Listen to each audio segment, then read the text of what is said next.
اعوذ باللہ من الشیطان اللعین الرجیم بسم اللہ الرحمن الرحیم الحمد للہ رب العالمین الصلاۃ والسلام علی اشرف الانبیاء والمرسلین سیدنا و نبینا و شفیع ذنوبنا بالقاسم محمد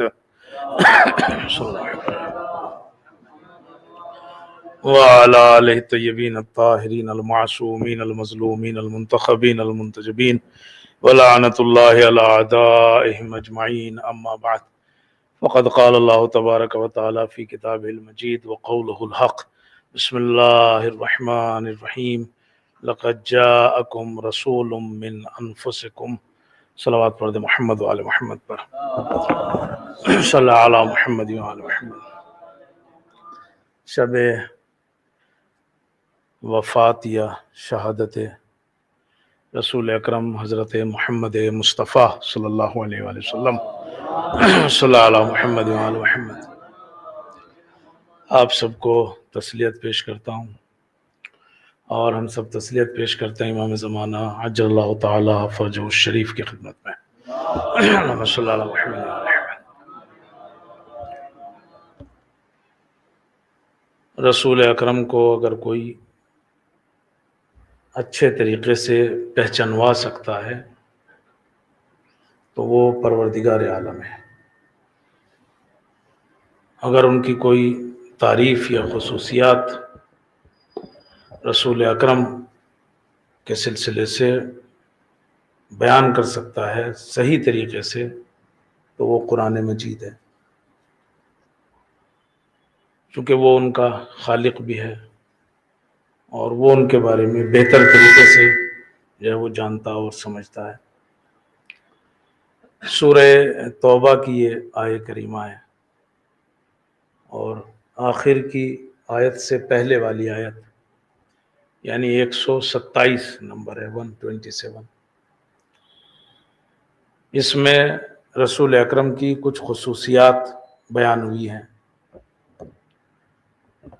ان میں سے ایک اہم ترین خصوصیت جو بیان ہوئی ہے وہ یہ لقد جاءکم رسول من انفسکم، یہ جو رسول ہم نے تمہاری طرف بھیجا ہے، یہ جو رسول تمہاری طرف آیا ہے، اس کی خصوصیت یہ ہے کہ من انفسکم، یہ تمہاری ہی جنس سے ہے، یعنی جیسے تم ایک انسان ہو ایسی وہ بھی ایک انسان ہے، تمہاری جنس سے ہم نے اسے بنایا ہے۔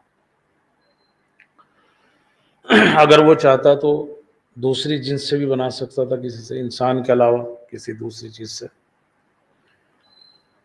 یا خود انسان ہی میں کچھ اور الگ سے کچھ ایسا کر دیتا کہ جو دوسروں سے الگ لگتے۔ مثلا جیسے خطبہ قاسیہ میں امیر المومنین نے جناب آدم کے سلسلے سے کہا کہ اگر اللہ چاہتا تو ان کی پیشانی پہ ایک نور پیدا کر دیتا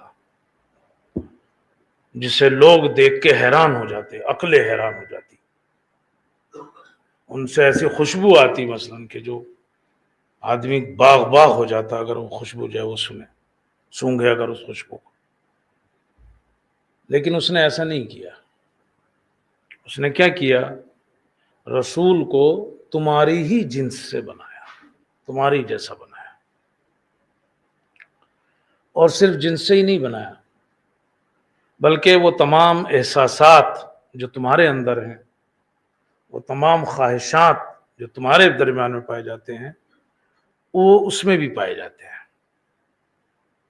یعنی ایسا نہیں ہے کہ وہ جو ہے وہ اس کے اندر وہ خواہشات نہ پائی جاتی ہوں، اس کے اندر وہ احساسات نہ ہو، ہر چیز اس کے اندر ہے، بالکل ایسے ہی جیسے ہمارے اور آپ کے درمیان ہے، ایسے ہی رسول اکرم کے اندر جو ہے وہ تمام چیزیں جو ہے وہ پائی جاتی ہیں۔ آپ دیکھیں کہ رسول اکرم کے ایک بیٹے تھے جناب ابراہیم، 1.5 سال کی عمر میں ان کا انتقال ہو گیا۔ جب ان کی تشییع جنازہ ہو رہی تھی تو رسول اکرم بہت رو رہے تھے، تو بعض جگہ ملتا ہے کہ عائشہ نے اور بعض جگہ ملتا ہے کہ عمر نے اعتراض کیا کہ یا رسول اللہ، آپ بھی رو رہے ہیں. تو آپ نے کہا کیوں بھائی، میرے دل نہیں ہے؟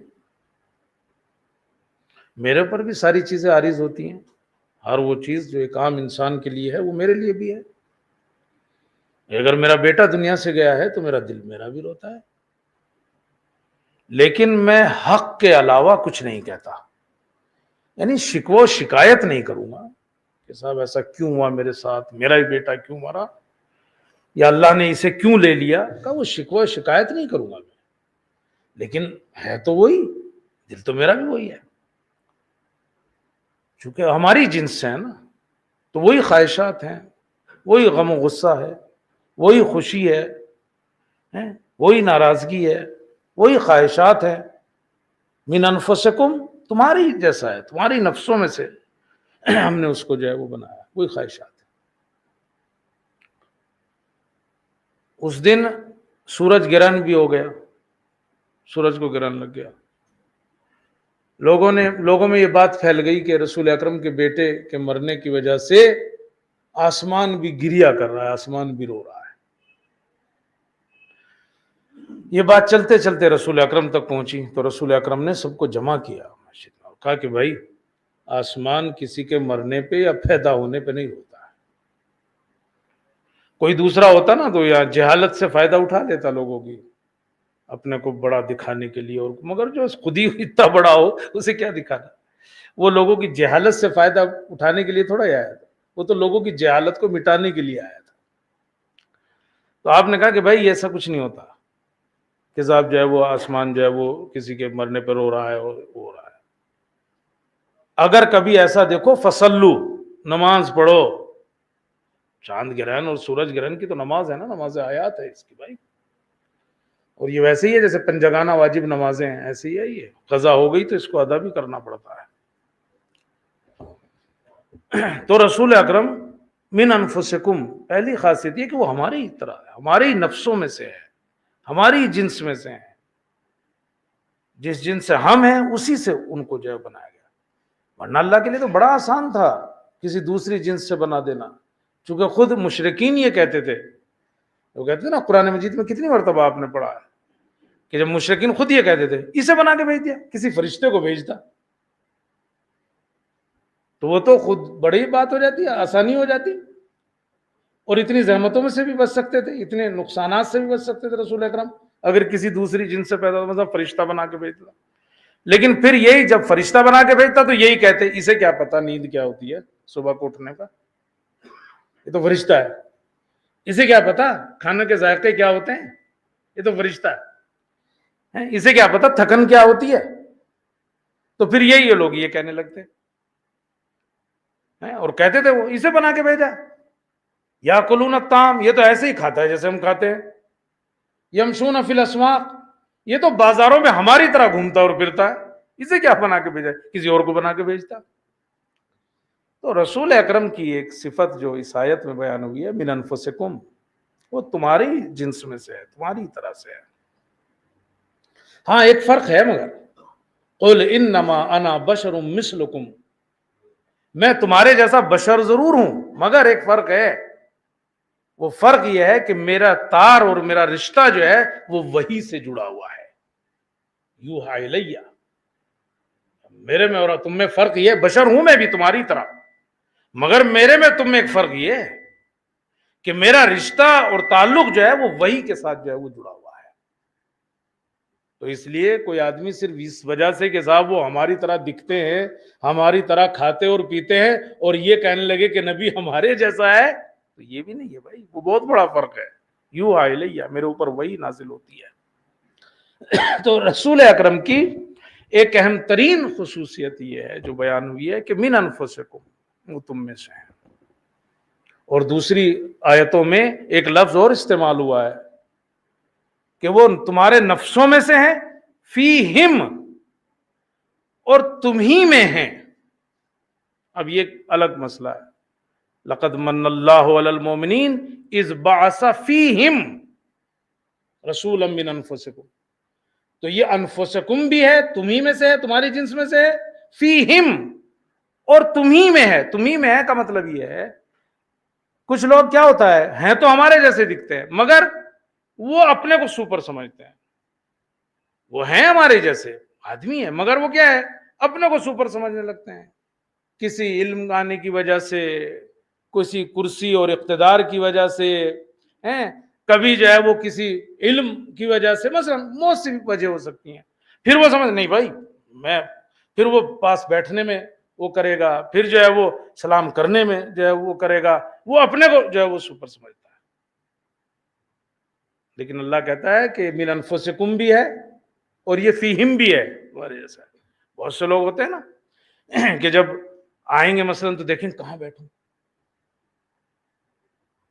بہت سے لوگ کو تو آپ نے دیکھا ہوگا کہ ان کی عادت ہوتی ہے، وہ جب کہیں بیٹھک ہوتی ہے، کوئی مجلس ہوتی ہے، آ کے بیٹھیں گے تاکہ سب جو ہے وہ دیکھیں، مثلا شور مچاتا ہوا آئے گا، مثلا سب مجھے جو ہے وہاں بیٹھنا ہے مثلا.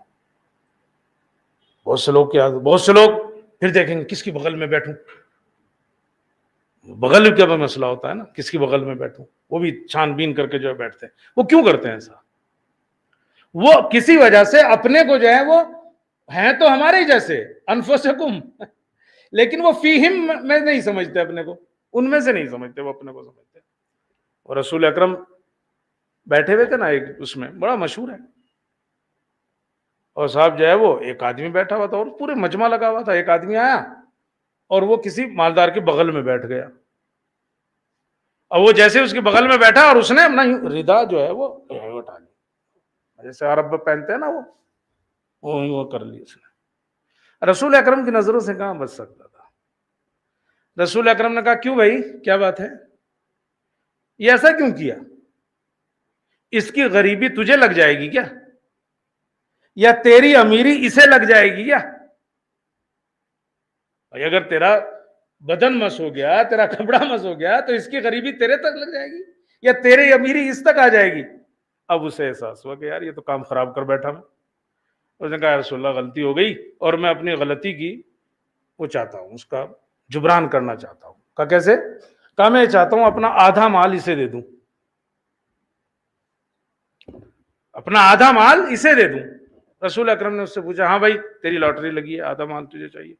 اب یہ لفظیں میری ہوتی ہیں بعض اوقات، کہتا اب تیری لاٹری لگی ہے آدھا مال لے لے. اس نے کہا نہیں مجھے نہیں چاہیے. اس نے سوچا کہ شاید اس وجہ سے کہہ رہے ہیں کہ کم ہے. اس نے کہا اچھا اور دے دیتا ہوں، آدھا نہیں اور دے دے. نے کہا نہیں مجھے چاہیے ہی نہیں. تو رسول اکرم نے کیوں نہیں چاہیے؟ کہا مجھے ڈر ہے جس کی وجہ سے اس نے میرے ساتھ ایسا کیا تھا، اگر وہ میرے پاس آ جائے تو کہیں میں بھی پھر دوسروں کے ساتھ ایسا ہی نہ کرنے لگوں، ایسا ہی مجھے نہیں چاہیے. تو رسول اکرم کی ایک صفت ہے انفسکم من انفسکم، اور ایک صفت ہے فیہم، وہ تمہارے ہی میں ہے. آدمی جب اب ہمارے جیسا بنایا تو یار ہمارے ہی جیسے رہو نا. کئی بات میں تم سے بولو، تمہارے کوئی دو ناک ہیں کیا؟ چار کان ہیں کیا؟ چار آنکھیں ہیں کیا؟ وہی تو ہے. صدر مجلس، ذیل مجلس، فلاں کے بغل میں نہیں، فلاں کے بغل میں نہیں. آیت اللہ بہاؤالدینی اتنے بڑے مرجع اور عالم گزرے ہیں، ان کے بارے میں ملتا ہے کہ وہ کسی مجلس میں داخل ہوئے اور جس دروازے سے داخل ہوئے تو وہیں بیٹھ گئے. یہ نہیں کہ صاحب مرجع وقت ہے، عارف وقت ہے، اور صاحب جب مجمع کو چیرتا ہوا جو ہے اور وہ جا رہا ہے اور صاحب جو وہاں جا کے بیٹھے گا، ساری مجلس کو ڈسٹرب کرتا ہوا چلے آدمی، وہیں بیٹھ گئے. اب وہ لوگوں نے دیکھا بانیان مجلس نے کہ بھائی آقا آئے وہاں بیٹھ گئے. وہ گئے اور انہوں نے بغلوں میں ہاتھ ڈال کے اٹھانا چاہا کہ چلیے چلیے. کہا کیوں بھائی وہاں کیا ہے؟ کہا وہاں کچھ نہیں ایسے ہی. کہا تو پھر اس کچھ نہیں میں اپنے کو کیوں قید کروں؟ تم ہی کہہ رہے ہو نا وہاں بھی کچھ نہیں ہے، تو جب کچھ نہیں ہے تو میں اس کچھ نہیں میں اپنے کو کیوں قید کروں؟ میں یہیں بیٹھ گیا ہوں، یہاں کیا خرابی ہے؟ تو یہ جو رسول اکرم کی دوسری خصوصیت تھی نا وہ فیہم، یہ بہت اہم ہے. آدمی ہمارے جب انفسکم ہے من انفسکم ہے تو فیہم بھی رہے، انہی کی طرح رہے، ان لوگوں کی طرح رہے. رسول اکرم کی خصوصیت تھی. باہر سے کوئی آدمی آتا تھا نا مسجد میں، پہچان نہیں پاتا تھا کہ رسول اللہ میں کون ہے. اتنا ملے جلے، اتنے سادگی کے ساتھ آپ جو ہے وہ زندگی کرتے تھے، پتہ نہیں چلتا تھا. اسے پوچھنا پڑتا تھا رسول کون ہے تم میں.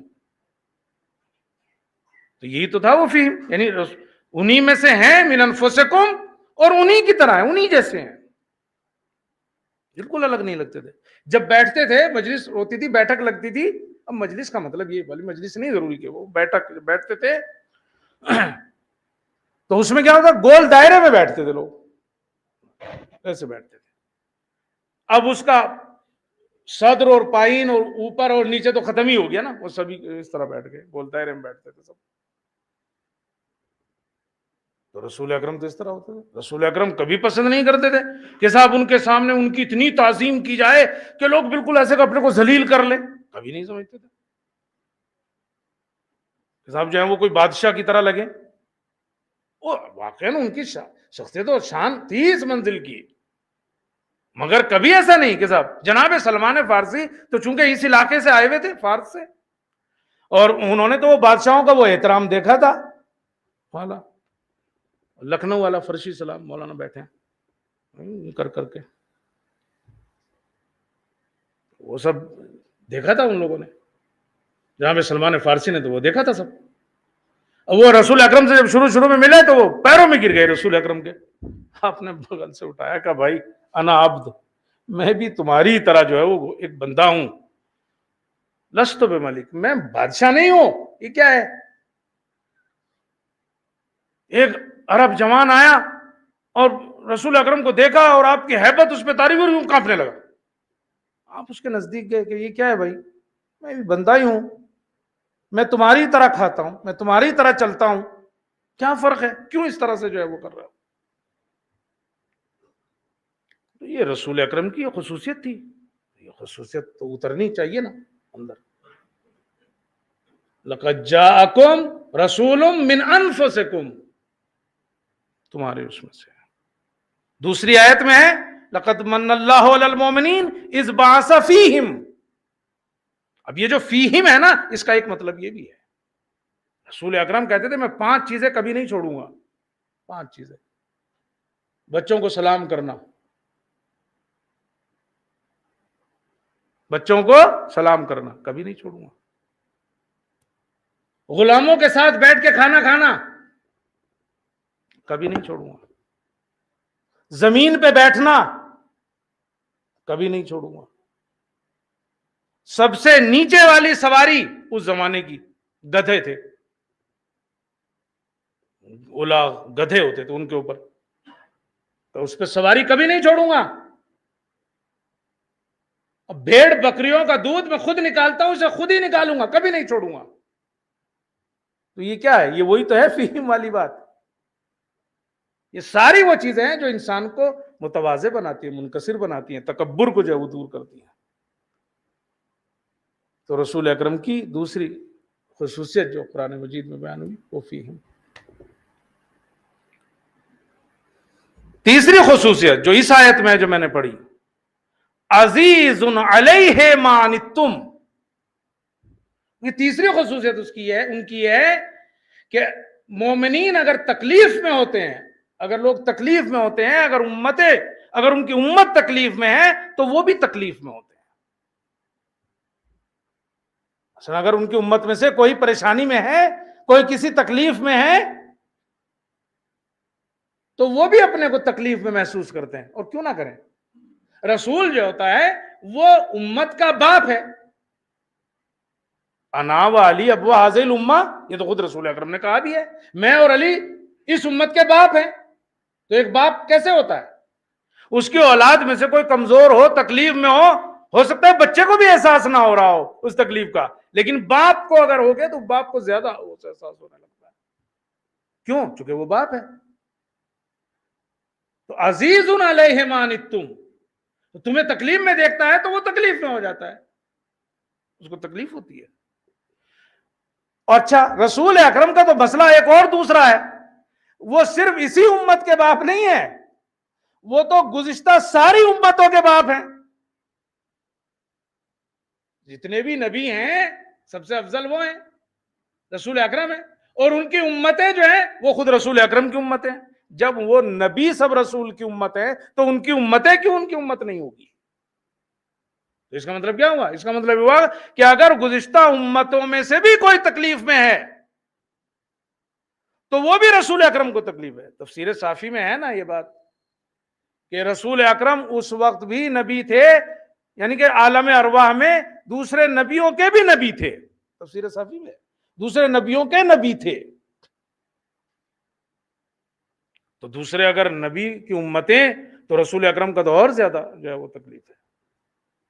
عزیز علیہ ما عنتم، وہ جب ان کو تکلیف میں دیکھتے تھے تو خود جو ہے وہ تکلیف میں جو ہے محسوس کرتے تھے. چونکہ آپ کی امت میں ہیں یہ سب کے سب، سارے نبی بھی آپ کی امت میں ہیں. چوتھی چیز، حریص علیکم، عزیز علیہ ما عنتم، حریص علیکم. حریص علیکم کا مطلب کیا ہے؟ میں نے کہا بہت لمبی بات نہیں کرنی. حریص علیکم، حریص علیکم کا مطلب یہ ہے کہ وہ ہمیشہ یہ چاہتے ہیں کہ ہر آدمی ہدایت پا جائے. کوئی ایسا نہ رہے اس دنیا کے اندر، کافر مشرک کوئی بھی ایسا نہ ہو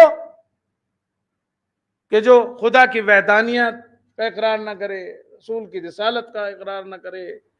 یعنی کوئی ایسا نہ ہو کہ جو کافر رہے، بس کوئی ایسا نہ ہو جو مشرک رہے. حریص ہیں اس کے اوپر،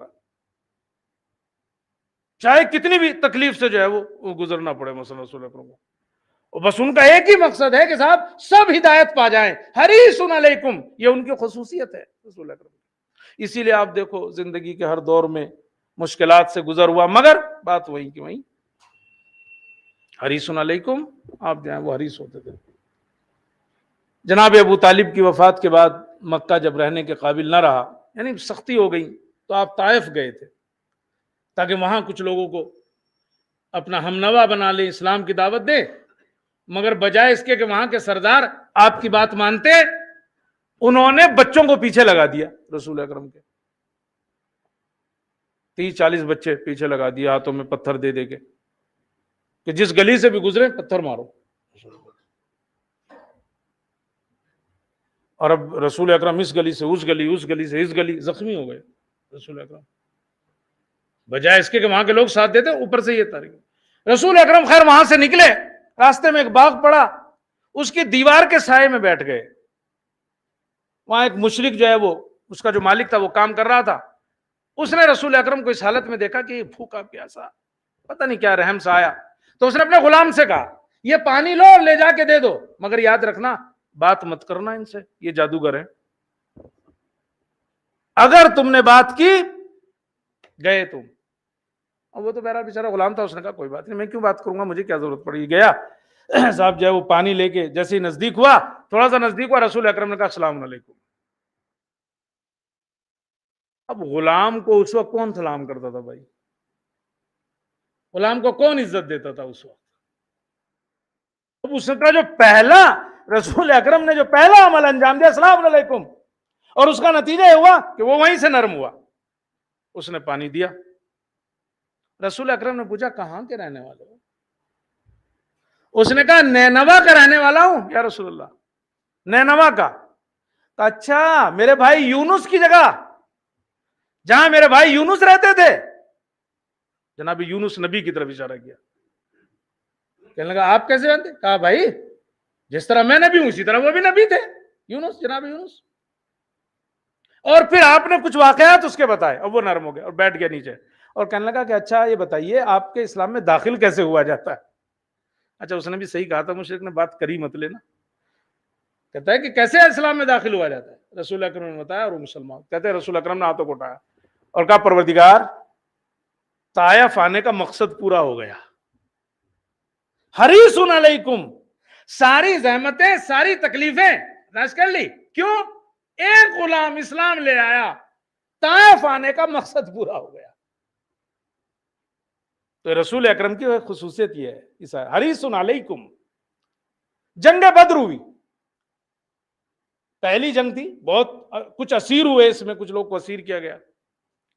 اب جن لوگ کو اسیر کیا تھا ان کے ہاتھ باندھے گئے اور رسول اکرم کے سامنے سے ان کو گزارا جا رہا تھا. وہ کہتے ہیں جیسے پریڈ کرائی جاتی ہے، گزارا جا رہا تھا. رسول اکرم نے ایک کی طرف دیکھا اور مسکرائے. وہ جب رسول کے پاس آیا کہا ٹھیک ہے آپ کا بھی وقت ہے بھائی، مسکرا لیجئے، آج آپ کا وقت ہے، ہمارے ہاتھ بندھے ہوئے ہیں. آپ ہمیں دیکھ کے مسکرا رہے ہیں، آپ کا حق ہے۔ رسول اکرم نے کہا نہیں نہیں، میں اس لیے نہیں مسکرا رہا ہوں کہ بھائی تیرے ہاتھ بندھے ہوئے ہیں اور آج میں اس حالت میں ہوں کہ تم میرے سامنے سے اس طرح گزارا جا رہا ہے۔ کہا تو پھر؟ کہا میں اس لیے مسکرا رہا ہوں کہ میں تمہیں زبردستی جنت کی طرف لے جا رہا ہوں، یعنی تم اپنی مرضی سے نہیں آئے، تمہیں میں زبردستی جنت کی طرف لے جا رہا ہوں۔ یہ جو سارے حالات ہو رہے ہیں یہ کیوں ہو رہا ہے تمہارے ساتھ؟ تاکہ تم ہدایت پا جاؤ۔ کہ میں تمہیں زبردستی جنت کی طرف لے جا رہا ہوں اس لیے۔ حریص علیکم، وہی ہر وقت یہ چاہتا ہے کہ کسی نہ کسی طرح بس ہدایت پا جائیں لوگ، حریص ہیں اس کے اوپر۔ جنگ خندق ہوئی، کتنا بڑا نقصان ہوا، مسلمان جو بھاگ گئے تھے، نام بھی تو لیا جا سکتا ہے ویسے مگر نہیں لینا، آج کل آن لائن ہوتا ہے، مارے جائیں گے۔ تو صاحب جو ہے وہ بھاگ گئے تھے کچھ سارے، اور جب وہ بھاگے تو وہ سارا نقشہ پلٹ گیا تھا جنگ احد کا۔ رسول اکرم زخمی ہو گئے تھے، دانت تک آپ کے شہید ہو گئے تھے، امیر المومنین آپ کے اوپر لیٹ گئے تھے آپ کو بچانے کے لیے، صرف چند مسلمان تھے، اس میں ایک امیر المومنین تھے، اور جناب حمزہ کی شہادت ہوئی تھی اس میں، اور شہادت بھی کیسی، سب جو ہے وہ جگر چبا لیا تھا ہندا نے، وہ ساری چیزیں تھی۔ یہ تمام حالات کے باوجود ایک نے کہا یا رسول اللہ بد دعا کر دیجئے ان کے لیے۔ اب آپ دیکھیے آپ کی بد دعا کیا تھی، اب کی بد دعا بھی دعا تھی، ہاتھوں کو اٹھا، اچھا بد دعا کرو، ابھی کرتا ہوں، ہاتھوں کو اٹھا، اللہم اہد قومی، پروردگار میری اس قوم کی ہدایت کر دے، اس لیے کہ یہ مجھے نہیں جانتے، اس لیے کہ یہ مجھے نہیں جانتے۔ تو کیا چیز ہے؟ حریص علیکم، وہ ان کے خصوصیت یہ تھی رسول اکرم کی کہ وہ چاہتے تھے کوئی بھی بے دین نہ رہے، ہر آدمی جو ہے وہ اسلام قبول کر لے، کوئی بھی جو ہے وہ مشرک نہ رہے۔ ایک یہودی جوان مسلمانوں کو قرآن، یعنی کہ مسلمانوں کو پڑھایا کرتا تھا، سکھایا کرتا تھا، تعلیم دیتا تھا۔ رسول اکرم ایسا اسیروں کے لیے بھی کرتے تھے، کچھ اسیر اگر آتے تھے اور پڑھے لکھے ہوتے تھے تو ان سے کہتے تھے کہ تم 10 مسلمانوں کو پڑھا دو، تمہیں چھوڑ دوں گا مثلا، کیونکہ علم کی بڑی اہمیت ہے بھائی، کہ بھائی تم 10 مسلمانوں کو پڑھا دو تو تم آزاد ہو جاؤ گے۔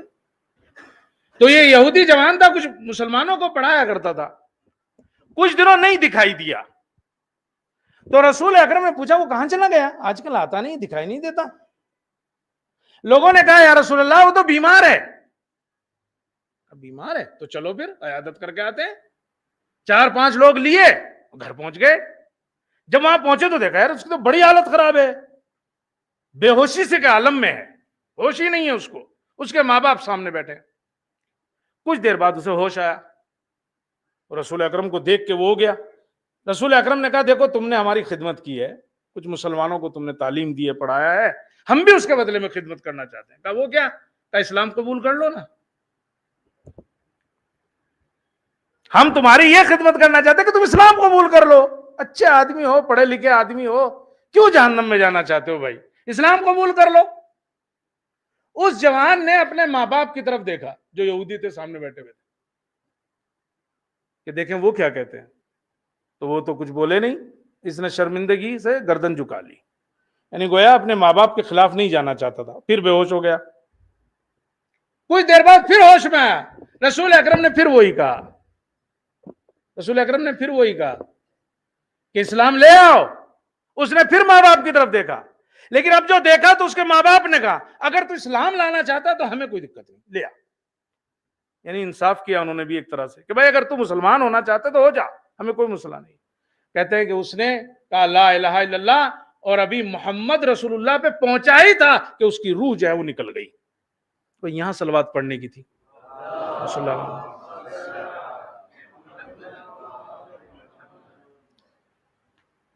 جیسے ہی وہ اس لفظ پہ پہنچا فوراً کیا ہوا، اس کی روح جو ہے وہ نکل گئی۔ رسول اکرم نے فوراً اس کے ماں باپ سے کہا تم مت چھونا بس ابھی سے، اب یہ ہمارا ہو گیا، میں اصحاب کو بلاتا ہوں، وہ آئیں گے، اس کو لے جائیں گے، غسل و کفن دیں گے، اور تشییع جنازہ ہم سب مل کے جو ہے اس کی کریں گے۔ اور ایسا ہی ہوا، آپ نے اصحاب کو بلایا، غسل و کفن ہوا، اور اس کے بعد تشییع جنازہ، اور مسلمانوں کے قبرستان میں اس کو دفنایا گیا۔ صلوات پڑھ دے محمد اور آل محمد۔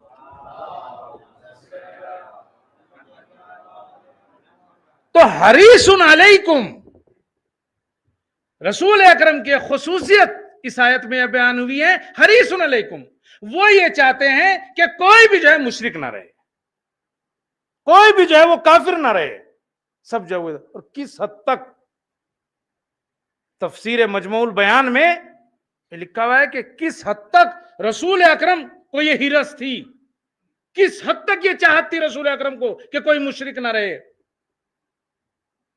وہ لکھتے ہیں اس کے اندر ایک عجیب سی بات لکھتے ہیں، وہ کہتے ہیں کہ رسول اکرم زمانے جاہلیت میں جب دیکھا تبلیغ کا اثر نہیں ہو رہا ہے تو انہوں نے یہ سوچا کہ یہ نقص میرے اندر ہے، یہ میری کمی ہے کہ یہ لوگ مسلمان نہیں ہو پا رہے ہیں، یہ میری کمی ہے کہ یہ اسلام جو ہے وہ قبول نہیں کر رہے ہیں، جبکہ ایسا تو نہیں تھا نا معاذ اللہ، لیکن انہوں نے اسے اپنے میں عیب اور کمی سمجھا کہ میری بات کا اثر نہیں ہو رہا۔ جانتے ہیں اس کا نتیجہ کیا ہوا؟ رسول اکرم نے یہ سوچ کے کہ یہ میری کمی ہے، میرے اندر نقص ہے، اپنی عبادتیں بڑھا دی، عبادت بڑھا دیا آپ نے، راتوں کو قیام کرنے لگے، دیر دیر تک قیام کرنے لگے، اور یہاں تک ملتا ہے کہ آنکھیں اندر کو دھس گئیں، چہرہ جو ہے وہ پیلا پڑ گیا، پاؤں پہ جو ہے وہ ورم آنے لگا، صرف کس وجہ سے کہ بھئی یہ لوگوں پہ اثر کیوں نہیں ہو رہا، میں تو چاہتا ہوں کہ ان کی ہدایت کرو، ہدایت کیوں نہیں ہو رہی ہے؟ تو کہتے ہیں کہ تب اللہ نے وہ آیت نازل کی، تاہا ما انزلنا علیک القرآن، اے رسول ہم نے آپ پر قرآن اس لیے نہیں نازل کیا کہ آپ جو ہے وہ زحمت میں پڑ جاؤ، یہ آپ کا کیا قصور ہے اس میں؟ آپ کا کام تھا پیغام پہنچانا، آپ نے پہنچا دیا، اتنی حرص کیوں کر رہے ہیں، اتنے حریص کیوں ہو رہے ہیں اس بات کے اوپر کہ سب جو ہے وہ ہدایت پا جائیں؟ تو رسول اکرم کی ایک اہم ترین صفت ہے یہ حریص علیکم۔ ہمیں بھی دھیان رکھنا چاہیے ان چیزوں کا کہ ہمارے کسی عمل سے، ہمارے کسی لفظ سے اگر ہے تو ہمارے اندر ہونی چاہیے، تبلیغ کا مادہ ہونا چاہیے، صرف مولوی کا کام تھوڑا ہی ہے، تو سبھی کے کام ہوتے ہیں۔ وہ کہتے ہیں کہ غلام رضا یزدی، ایک بزرگ عالم گزرے ہیں، بس آ گیا وہ ختم کر رہا ہوں، غلام رضا یزدی بڑے عارف قسم کے عالم گزرے ہیں، یزد میں تھے، مرجع تھے سمجھیے، اگر قم میں آتے نا تو کہتے ہیں کہ علماء کہتے ہیں کہ پوری دنیا کے مرجع ہوتے، یعنی اتنا نام ہوتا، اتنے بڑے عارف تھے، زندگی میں اس منزل پہ پہنچے ہوئے تھے کہ لوگ جاتے تھے ان سے اپنی حاجتیں ان کے سامنے لے کے جاتے تھے کہ ان کی حاجت ان کے توسل سے جو ہے وہ پوری ہوتی تھی۔ کہتے ہیں کہ یزد کے امام جمعہ کہتے ہیں کہ میں اس وقت چھوٹا تھا اور جب ان کا انتقال ہوا تو کہا اس وقت میں ایک بیماری چل رہی تھی، حسبہ، یعنی ایک بخار آتا ہے بہت تیزی کے ساتھ، کہا وہ چل رہا تھا اس وقت، کہا اور ان کا انتقال ہوا تھا اسی دن۔ تو کہا میری ماں نے کہا کہ اس سے پہلے کہ انہیں دفنا دیا جائے جا کے ان کے جسم سے اپنے کو مس کر کے اپنے اوپر ہاتھ پھیر لے تو اب بخار صحیح ہو جائے گا۔ اور یہ کہتا ہے کہ میں گیا اور کہتے ہیں کہ ان کفن میں لپٹے ہوئے تھے، کہا پیروں سے کپڑا ہٹا کے اور کہا میں نے ان کو اپنے ہاتھ کو ان کو چھوا اور اپنے بدن پہ پھیرا اور کہا میں صحیح ہو گیا۔ تو اس سے اندازہ لگا سکتے ہیں آپ کے کتنے، لیکن وہ کہتے ہیں کہ آخر زمانے میں ہمارا تو یہی حال ہو گیا، اس گاؤں سے اس گاؤں، اس گاؤں سے اس گاؤں تبلیغ کرنے کے لیے، حریص علیکم، چونکہ وہ چاہتے ہیں، جو ہمدرد لوگ ہوتے ہیں وہ چاہتے ہیں کہ بھائی یہ کیوں جہنم میں جا رہا ہے، یہ جہنم میں کیوں جائے، اس کو ہدایت کی جائے تاکہ جنت کی طرف آئے۔ بات کیا تھی؟ بات یہ تھی کہ وہ مشہد گئے، اس زمانے میں آپ جانتے ہیں مشہد بھی کتنی سختی سے جو لوگ جاتے تھے، کہا مشہد گئے تو لوگ آئے بیٹھے ملے، ایک آدمی نے اس میں بولا کہ سرکار، محرم کی پہلی یا دوسری تاریخ تھی، ایک نے کہا کہ سرکار اس سال جو ہے وہ ہمارے امام باڑے میں مجلس نہیں ہو رہی، کوئی ذاکر نہیں ہے، مثلا وہاں کا چراغ نہیں جل رہا ہے، وہ مرجع تھے بھائی، ان سے جیسے ہی انہوں نے کسی نے یہ کہا کہ صاحب ہمارے یہاں مجلس نہیں ہو رہی ہے اس سال، کوئی پڑھنے والا نہیں ہے، چراغ نہیں جل رہا ہے، تو انہوں نے کہا چلو میں چلتا ہوں، ابھی آئے ہی تھے، چلو میں چلتا ہوں، تو لوگوں نے کہا کہ سرکار ایک دو دن رک جائیے نا، ابھی تو پہلی دوسری تو ہے، چلے جائیے گا آپ ہی، تھوڑا آرام کر لیجئے، زیارت تو کرائیے امام کی، دیکھیے بات سنیے جو کہہ رہا ہوں، زیارت تو کرائیے امام کی، چلے جائیے گا۔ تو جانتے کیا جملہ کہا آپ نے؟ کہا کہ امام رضا کو تو زائر بہت مل جائیں گے،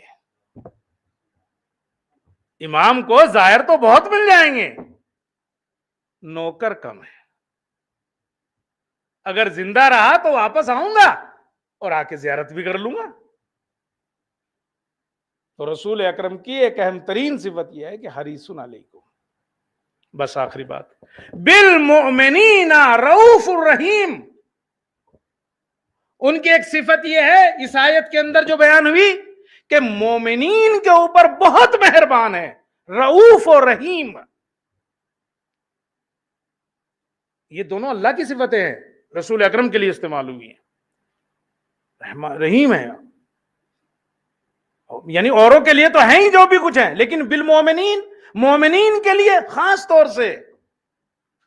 وہ سورہ والفجر کی ایک آیت ہے، اس میں کہا گیا ہے کہ فرشتے جہنم کو کھینچ کے لائیں گے، جہنم کو کھینچ کے لائیں گے. اتنے 70,000 فرشتے جہنم کو کھینچ کے لائیں گے. تو جتنے بھی لوگ ہوں گے سب الامان الحفیظ، اپنے کو بچانے کے لیے فریادیں بلند کریں گے کہ کسی طرح میں امان میں ہو جاؤں. کہا لیکن صرف ایک رسول اکرم کی ذات ہوگی، صرف ایک ذات ہوگی، اور وہ آپ کہیں گے یا اللہ میری امت کی مدد کر. بالمؤمنین رؤوف الرحیم. مومنین کے لیے تو یہ عالم ہے آپ کا. روایت میں ہے کہ روز حساب رسول اکرم اللہ سے کہیں گے پروردگار یہ جو میری امت ہے نا، اس کا حساب و کتاب سب کے سامنے مت کرنا، بس تو ہو اور میں ہوں. اس لیے کہ اوروں کے سامنے کرے گا تو یہ شرمندگی ہوگی ان کو. یا اللہ تو ان کا حساب و کتاب سب کے سامنے مت کرنا، شرمندگی ہوگی، بس میں ہوں اور تو ہو، اس کا حساب کرنا. اللہ اکبر. مگر اللہ بھی کریم ہے. آواز آئی، ہم ان کا حساب و کتاب تمہارے بھی سامنے نہیں کریں گے، صرف اپنے سامنے کریں گے. تم رؤوف رحیم، ہم تم سے زیادہ جو ہے وہ مہربان ہیں، ہم تم سے زیادہ مہربان ہیں. ہم تمہارے سامنے بھی حساب نہیں کریں گے تاکہ انہیں تمہارے سامنے بھی جو ہے وہ شرمندگی نہ ہو. تو یہ ہے رسول اکرم. لقد جاءکم رسول من انفسکم، تمہارے ہی نفسوں میں سے ہے، تمہاری طرح کا ہے. عزیز علیہ ما عنتم، اگر تم تکلیف میں ہوتے ہو وہ تکلیف میں ہوتا ہے. حریص علیکم، وہ ہر وقت یہ چاہتا ہے کہ تم ہدایت پا جاؤ. بالمؤمنین رؤوف الرحیم، اور وہ مومنین کے اوپر جو ہے مہربان ہے، دل سوز ہے.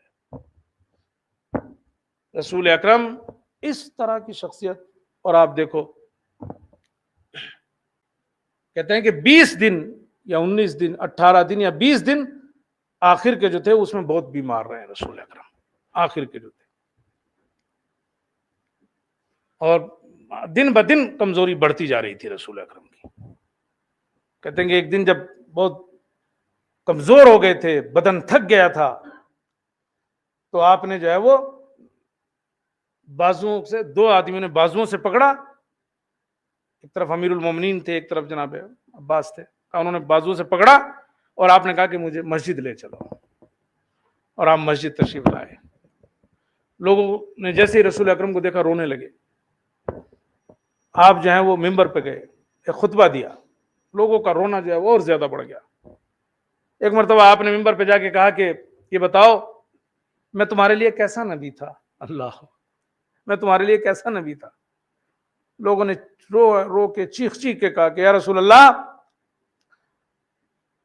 اللہ آپ کو بہترین جزا دے، جو ہر امت کے نبی کے لیے بہترین جزا ہے وہ آپ کو دے. آپ ہمارے لیے بہترین نبی تھے. اللہ. کہتے ہیں کہ اس کے بعد رسول اکرم نے دوسرا جملہ کہا کہ تم میں سے اگر کسی کا کوئی حق میرے اوپر ہے تو وہ لے لے. کسی کا اگر حق ہے تو مجھ سے جو ہے وہ لے لے. کوئی نہ بولا. پھر آپ نے قسم دی کہ میں تمہیں قسم دیتا ہوں اگر کسی کا کوئی حق میرے اوپر ہے تو وہ مجھ سے لے لے. اس حق کا یہاں ادا کرنا میرے لیے آسان ہے وہاں کے بجائے. پھر کوئی نہیں اٹھا. کہتے ہیں کہ پھر تیسری مرتبہ آپ نے کہا تو کہتے ہیں کہ دور سے ایک آدمی اٹھا، ایک بوڑھا اٹھا، اور اس نے کہا یا رسول اللہ میرا ایک حق ہے، اگرچہ مجھے نہیں اٹھنا تھا، مجھے نہیں کچھ کہنا تھا، لیکن آپ نے قسم دی ہے، آپ نے اصرار کیا ہے، اس لیے میں کھڑا ہو گیا ہوں، میرا ایک حق ہے. آپ نے کہا نزدیک آؤ. اسے نزدیک بلایا. اور کیا حق ہے؟ کہا یا رسول اللہ ایک جنگ سے واپس آ رہے تھے، میرا اونٹ آپ کے اونٹ کے بغل میں پاس میں تھا،